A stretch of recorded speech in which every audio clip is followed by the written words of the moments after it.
Les podcasts du Figaro. Imaginez la scène.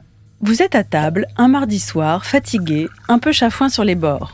Vous ouvrez une bouteille de rouge que vous adorez d'habitude, vous servez, vous goûtez, et bof. Le vin est plat et étonnamment décevant. Vous reposez le verre en vous disant que la bouteille avait peut-être un problème.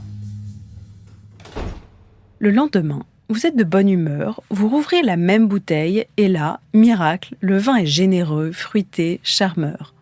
Même bouteille, même verre, même température. Qu'est-ce qui a changé ? Vous. Et c'est une équipe de chercheurs italiens qui l'a démontré.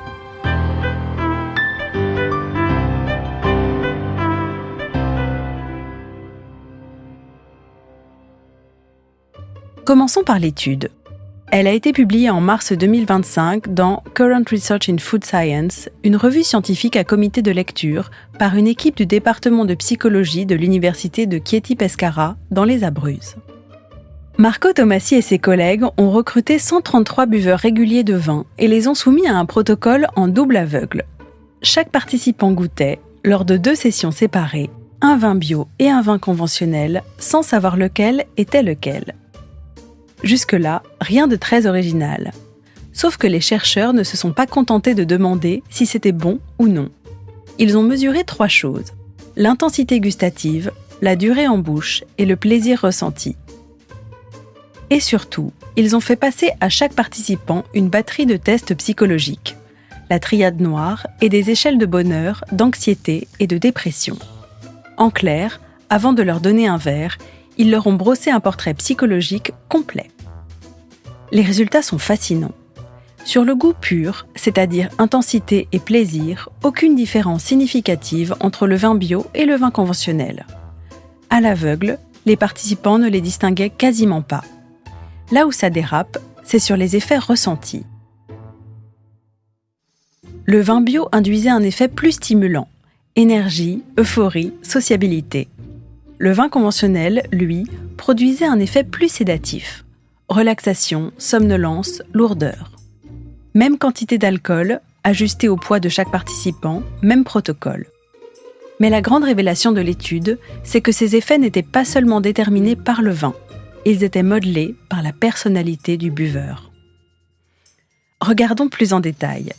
Les participants les plus stratèges et calculateurs ressentaient un effet stimulant plus fort avec les 2 types de vins. Les personnes heureuses étaient plus stimulées par les 2 vins. Les personnes dépressives, elles, étaient davantage sédatées. Et les extravertis résistaient mieux à l'effet sédatif du vin conventionnel. En résumé, la même molécule, dans le même verre, ne fait pas la même chose selon qui la boit. Pour bien comprendre pourquoi c'est important, il faut faire un petit détour par Bordeaux en 2001. Vous connaissez peut-être cette expérience devenue légendaire. Frédéric Brochet, à l'époque doctorant à la faculté d'œnologie de Bordeaux 2, a fait goûter à 54 étudiants en œnologie un vin blanc et un vin rouge. Sauf que le rouge, c'était le même blanc, coloré avec un pigment inodore et insipide extrait de raisin. Résultat, les 54 étudiants ont décrit le faux rouge avec un vocabulaire de vin rouge, fruits rouges, épicés, profonds. Pas un seul n'a remarqué la supercherie. Brochet avait prouvé que la couleur du vin, c'est-à-dire une information visuelle, pouvait complètement court-circuiter le nez et la bouche. L'article, publié dans la revue Brain and Language, est devenu un classique de la psychologie de la perception. L'étude italienne de 2025 va plus loin.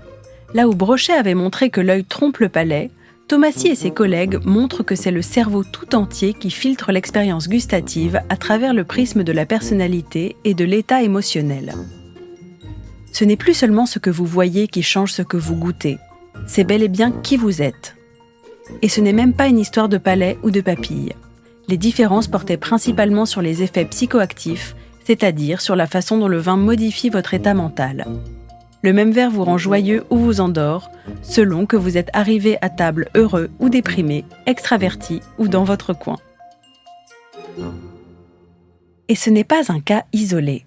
Depuis quelques années, les études sur la perception du vin convergent vers une même conclusion troublante.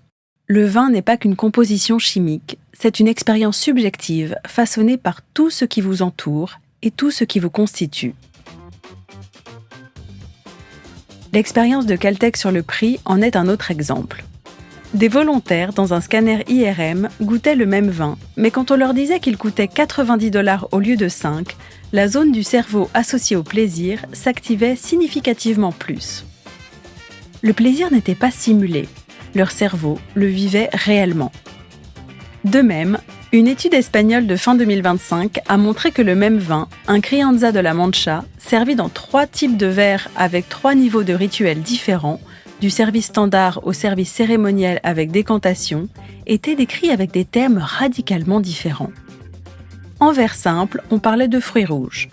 En cristal lourd avec service théâtral, on détectait soudain du cacao, du balsamique, des épices. Les participants estimaient même des prix différents. Qu'est-ce que ça veut dire concrètement pour vous qui tenez un verre à la main ? D'abord que la prochaine fois que vous trouvez un vin décevant, la question à vous poser n'est pas forcément « est-ce que le vin est bon ?», mais « est-ce que moi, je suis en état de le recevoir ?» Si vous êtes stressé, fatigué, de mauvaise humeur, votre cerveau filtre le plaisir avant même que le vin atteigne votre palais. Ce pommard que vous avez trouvé raide un soir de blues mérite peut-être une deuxième chance un dimanche midi au soleil. Ensuite, ça veut dire que la dégustation objective est un mythe encore plus fragile qu'on ne le pensait. On savait déjà que l'œil, le prix et l'étiquette manipulaient le jugement. On sait désormais que votre état émotionnel et votre structure de personnalité le font aussi. Et puis il y a une dernière leçon, un peu plus douce.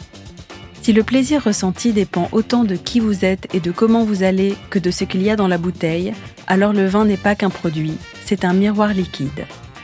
Alors la prochaine fois que quelqu'un vous dit « je n'aime pas », ce n'est peut-être pas le vin le problème. Et si vous trouvez une bouteille incroyable, demandez-vous si ce n'était pas aussi un peu vous qui l'étiez ce soir-là. Et d'ici là, je vous souhaite des dégustations heureuses, des humeurs légères et des verres qui vous ressemblent.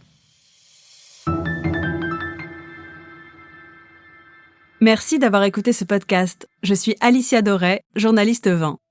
Vous pouvez retrouver Parlons Vin sur Figaro Radio, le site du Figaro et toutes les plateformes d'écoute. Si vous avez aimé cet épisode, n'hésitez pas à vous abonner et à laisser votre avis. À bientôt!